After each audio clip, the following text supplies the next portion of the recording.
What's going on guys, CasualSavage here, and in this video I'm back for another beginner's guide, this time in Photoshop. So this is Photoshop CC, and the first thing I'm going to be showing you is creating a new project. Pretty simple. When you open it up, you can see right here it says new. Alternatively, you can press Ctrl N for the shortcut. Now when you press new, this is what comes up. There's a lot of presets that are going to be here, and there's also ones that I've used in the past. You can see we're currently on recent. Now over here we do have some templates you can use, so if any of them are useful for you, then of course you can use them. Now if they're not useful for you, you can see over to the side, you can customize the width, the height, whether it's in pixels or inches or centimeters, all of them. The resolution, you can also change, is it pixels per inch or pixels per centimeter. RGB, the 8-bit, but it goes all the way up to 32-bit. And then the background, so this is when you actually turn or when you press create, would you want it to be a white background, black background, or any background you pick. Now if you make settings that you're definitely going to be using a lot more in the future, then I recommend coming to where it says preset details, calling it something. I'll just call this example, and then press this button right here to save that preset. So example and save. So you can see on this tab where it says saved, that example is going to be saved here, so all the settings you put on will be here. So first of all, the user interface, it can be customized. Personally, I've never changed the way Photoshop comes, it's always been standard, but it's really simple. So for example, properties up here, something I never use, you can right click it and select close tab. Layers, of course, very important. Channels important, and paths I don't really use either, so I can right click and close it. But let's say we want to move stuff about. For example, this bar over here is by itself. Let's move it onto this side. So you can see, once we see this blue line, it can let go and it's just going to hook on right there. Some people might like this, it's more cleaner on this side now, and all your tools will be here. If you don't, you can always drag it back over and you can see the blue line and it's in place just like that. And you'll also see there is this arrow here. So currently all these tools are going down, but if you press this arrow, it brings them more into a column form. Another thing you can do is come over to Window, select Workspace, and as you'll see, here are some presets that Adobe have given you. So just for an example, I will go to Photography, and you can see these are the tools they recommend for photography. So we have a histogram, we have the navigator, we have the adjustment layers, and yeah, that's everything they've given us. But if you made a mistake when you are moving everything about and you don't like it, come back up to Window, come to Workspace, and the default one is Essential, so that's probably what you had. You can select that, or if you selected one of these and you moved everything about and you want to go back to how that was at default, then you would select Reset Photography or Reset whatever you picked from here. Now personally, I like Essentials because it has everything I need for what I use. Now importing a photo is very simple. It's as simple as dragging and dropping in, just like that. Now this was the thumbnail to last week's beginner guide where I showed you Vegas Pro 14, and you'll notice when I drag and dropped it in, it comes out very small. So we need to make it bigger, and the way you do that, press Ctrl T on your keyboard and this brings up the transform tool. Now when you hold shift from a corner, you can see it's going to keep everything in proportion, but it's going to expand out like that. Another thing you could do, hold Shift and Alt, and that's going to expand every corner out while keeping it in proportion. And of course, what else you can do, not pressing anything, just snapping them into place like so. Now you'll see as I'm going down, there's these purple lines snapping into place. Now I recommend you have that on as well. If you don't, then what you do, you head over to View, and then you would select Rulers, but you can also select Snapping. So since we just talked about the rulers, let's get into some of the tools. So these will be the basic tools that you're gonna be using most of the time. For example, the move tool. We just use that right now to reposition this box right here, or this image. We have the marquee tool. Now you can see if you left click and drag out, there's a rectangular, elliptical, single row and single column. Now the main two will probably be the rectangle and the elliptical. So I'm just going to select one of them, and you can see it's basically a selection tool. So I'm going to drag out, and you can see it's not coming out very circle as it shows up there. Now the reason for that is because when you are dragging out a circle, hold shift on your keyboard if you want to keep it in proportion. As you can see, just like that, it's going to stay in proportion. Then you can move this around. Now this can be used for many different things, layer masks, deleting stuff, and a lot more. But I'm just going to put the center right here. All I'm going to do is right click it, and I'll select layer via copy. Now this is just an example, like I said, there are many uses. And over here to the layers panel, you can hide layers, just like where I've been showing you in the video editing, you can hide video tracks. So thumbnail is the whole image, but layer 1 is that image we have just cut out. So where it says thumbnail and I press this I, you can see this is now layer 1, we can freely move it about. So that's how you hide and show layers, so just press the eyeballs next to them, just like that. Next we have the lasso tool. It probably would be just the lasso tool would be the main one you'd be using, but of course you can go onto that.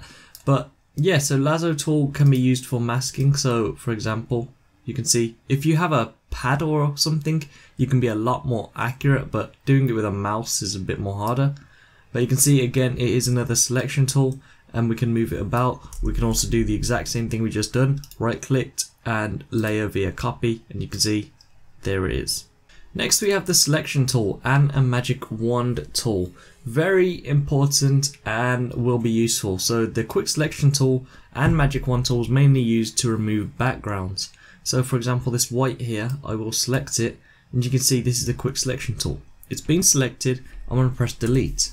It's not going to let us delete it. And now there's a reason for that and there's a fix for that, which is simple. All we need to do is right click the image up here and select rasterize layer. Now that selection's still there. If I press delete, it's gone just like that. And to deselect it, to get rid of this selection around the white box, I'm going to press Ctrl D. Just like that, it's removed. If you want to go backwards, press Ctrl Alt and Z. And again, and you can see everything's now back. And again, Ctrl D to deselect it. We then have the crop tool. So this is making the entire canvas smaller. So the canvas is currently 1280 by 720, but this is now going to make it a lot smaller, like this. And then once you're happy, select the check, and you can see just like that, it is cropped down. Here we have the color picker or the eyedropper picker. So for example, if I come here and select this color, as you can see, it comes up with the color. Now, it's not just coming up with the color and showing us. You can see at the bottom here, it's actually picked the color and it tells us the color code. So for example, I'll pick this blue. You can see it tells us right here what that color code is. Next we have the spot healing brush. This is good if you want to remove watermarks from photos. I've actually shown this before.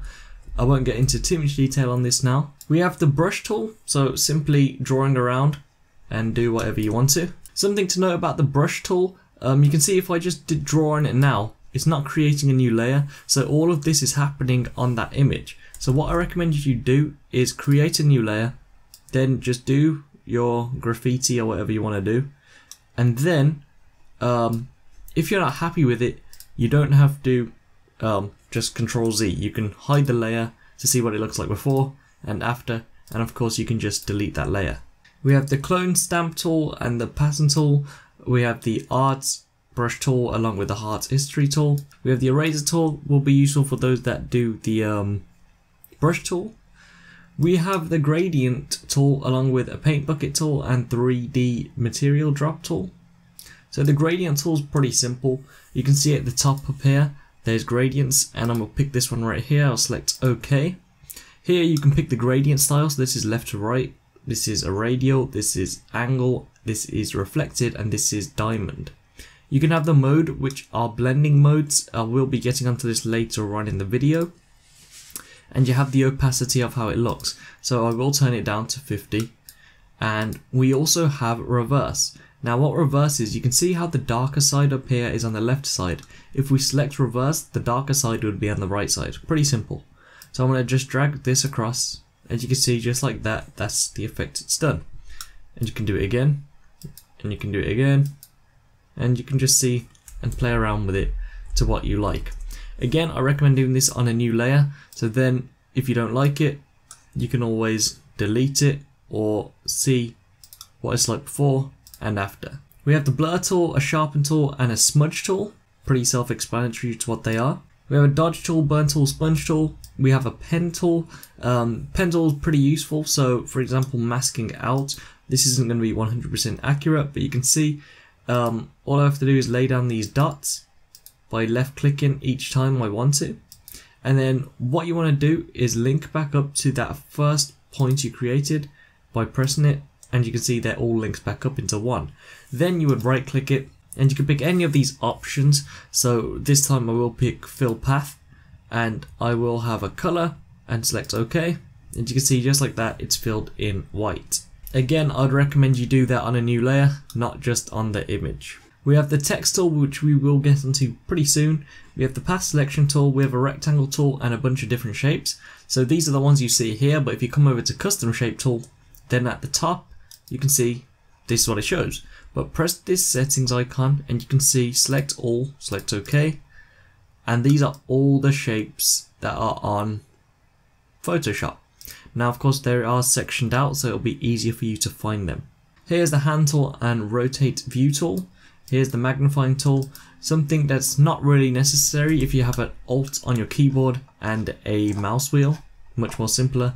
Now down here we have two colors to pick from. So we have the foreground color, and if we press the one at the back here is the background color. Now I will just pick a red, so it's pretty obvious to see. We have a blue on the foreground, we have a red on the background.